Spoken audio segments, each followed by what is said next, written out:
Hey everyone, how are you doing? It's Michael Linehan here.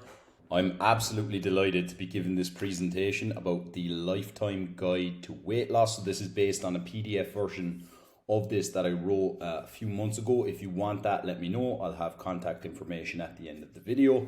So let's dive in. I see a major problem that we've solved in the health and fitness industry, but we've solved only one part of it. So any of the professionals working in the fitness space who are focused on evidence-based approaches have by now come to very much the agreement that weight loss is determined by calories in versus calories out. We know this.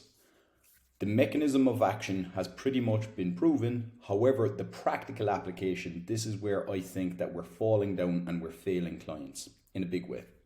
So over on the right, what you'll see here is a very familiar cycle to many of you. You start off on a diet, then the diet ends for whatever reason and you start binging. Then you diet harder as a reaction out of shame, out of guilt, out of saying, I just need to go harder at it this time. I need to want it more. Then you binge harder off the back of it. Then you hit rock bottom. You give up completely until something else catches your attention in terms of a new diet approach. You start dieting again, binging, dieting. The whole cycle repeats itself. This is the cycle that I was trapped in for much of my young adult life. My journey started with childhood obesity. So I think about 8 years old when I started really gaining weight. And it was at about the point where I was about 11 or 12. I was very much different to the other kids in that, I was just kind of known as one of the fat kids, let's say. By the time I started secondary school, as we call it in Ireland, or high school in other parts of the world, I was definitely being bullied for my weight. It left some long-lasting scars. But then as a reaction to that, I started chronically undereating towards my late teens, early 20s. So I went from, binge eating disorder as a kid into like borderline anorexia as a young man, which is the complete wrong time to be under eating at a time, when you're growing, you're maturing. And then around my mid to, let's say, late 20s was when I really used, the evidence-based approaches to my advantage in the fitness and nutrition space, and very much started crafting the physique that I want. But I would argue that I was still kind of too focused on having, abs and staying lean all year round. Now I'm at what I would deem a very healthy weight. I oscillate between, let's say, 12% on the low end around the summer in terms of body fat percentage, all the way up to about 20% when I'm like in a winter bulking period. I'm absolutely fine with my weight. I feel full of energy. And I'm pretty confident no matter whether I'm in a higher body fat percentage or a lower body fat percentage. And I think that like my long-term struggle with, weight, being overweight, being underweight, my appearance and that perfectionism, that battle has well and truly been won at this point. And it's via the methods that I'm about to share with you today. So the mechanism of action that I alluded to earlier in terms of the science of how we actually lose or gain weight is determined by energy balance. So we have calories in on one side of a scale and calories out on the other. And a calorie is simply a unit of energy, particularly when it comes to energy that we have within our human bodies for fuel. So calories in, that's comprised of the food that we eat and the drinks that we consume as well. And that can be broken down further into protein, fats, and carbohydrates. Then on the calories out, it's a little bit more complicated. We have like a resting metabolism or BMR. We have activity that we do which is not exercise related. So like me speaking, me blinking, me waving my hands right now, that would be considered NEAT. We have exercise activity. So if I were to go to the gym, if I were to go for a run, if I were to play sports, if I were to consciously try to increase my step count. Then we have thermic effective food, which is TEF. So that is if I eat, for example, a well-balanced meal and it contained a lot of protein. Protein is quite a thermic food in that it burns 20% more calories compared to fats and carbohydrates. just to digest the food. So with all this information, why aren't we losing weight? And more specifically, why aren't we losing it long term and keeping it off? It's my opinion that in the industry, most people are dieting on too few calories too quickly. And I think that a lot of personal trainers are guilty of putting clients on diets that are far too restrictive too quickly, even if they are based on evidence-based approaches, even if they are based on, the calories in, calories out model, which is, yes, proven to work, but if it's done too drastically, too quickly, where people's psychology, behavior, habits, and their physiology does not have time to catch up with this drastic change, then they're going to gain the weight back via this diet binge cycle.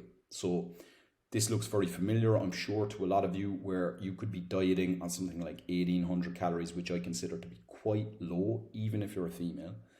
And then up to 4,000 plus calories on a day where you're not tracking it. Now, I know 4,000 plus sounds like a lot, but when you think about it, let's say you had a normal day of eating, you went out for drinks with friends later, and then you had like some kind of a takeaway thing at the end of the night, you're easily racking up 4,000 plus calories.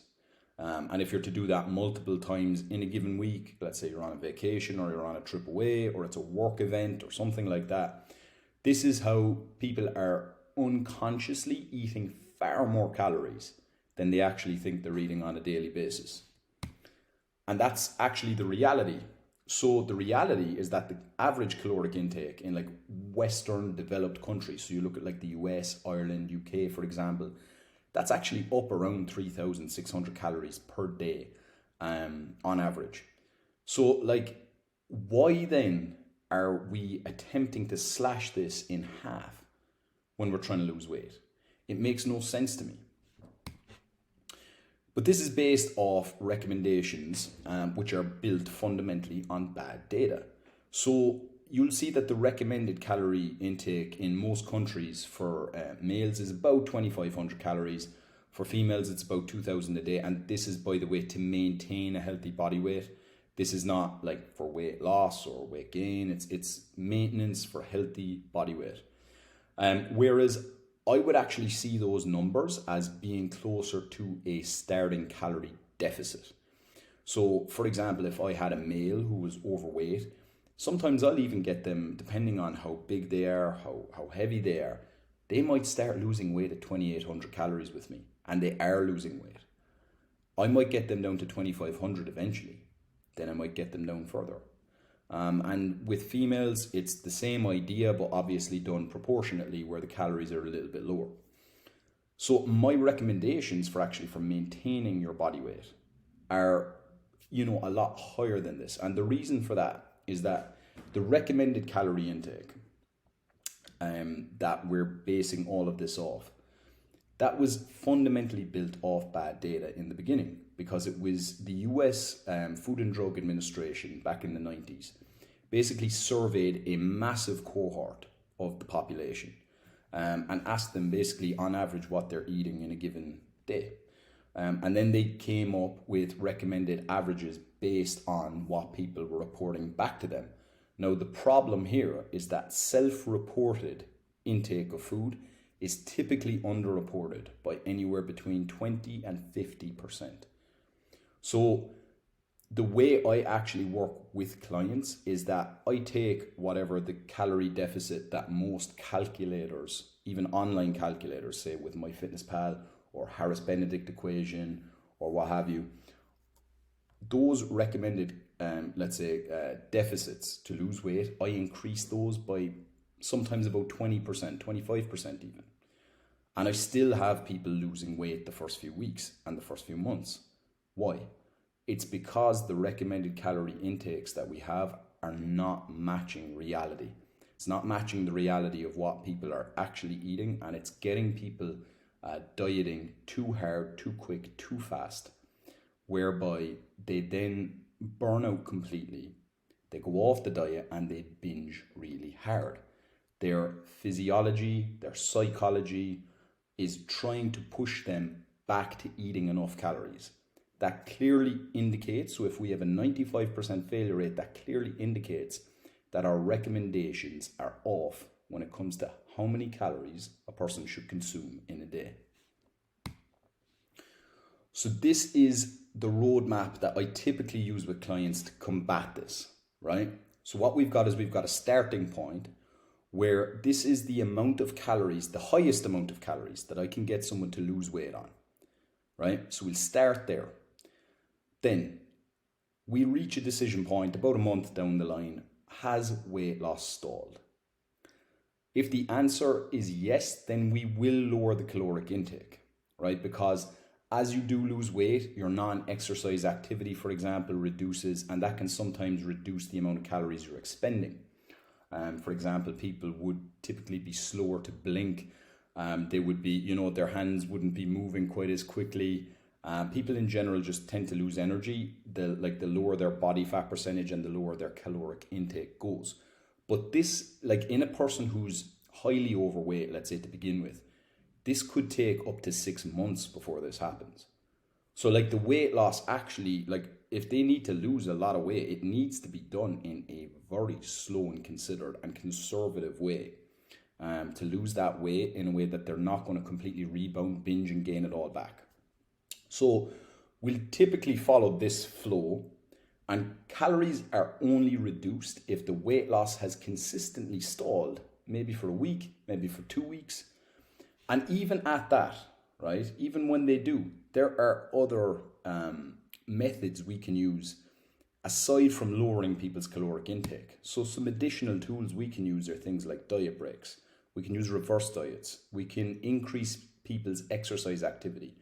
We can have a little recovery phase in there where we actually try and get their energy back and we lower their exercise for a while. There are all these different methods that we can use and be more creative so that we're not lowering people's caloric intake too quickly. And what that means for you is that you're going to lose weight in a way that is sustained, where your physiology and your psychology are not fighting against you, so that then you're going to be able to keep it off based off habits that are sustainable for the rest of your life. Now, if this sounds like something that you'd like to do, but you're still unsure of how to do it, you can always message me. You can always reach out. You can always book a consultation with me. I'm available by email at michael@michael-linehan.com. You can message me on Telegram at MixerLinehan, and you can also get me on Instagram. It's at MixerLinehan as well. I'd be more than happy to answer any questions you have. I can share the slides from this presentation today. And we can set up a call. Absolutely no problem. So hit me up, and all the best in your weight loss journey. Just remember that the slower, the better when it comes to weight loss in terms of you making a long lasting change that's going to last the rest of your life.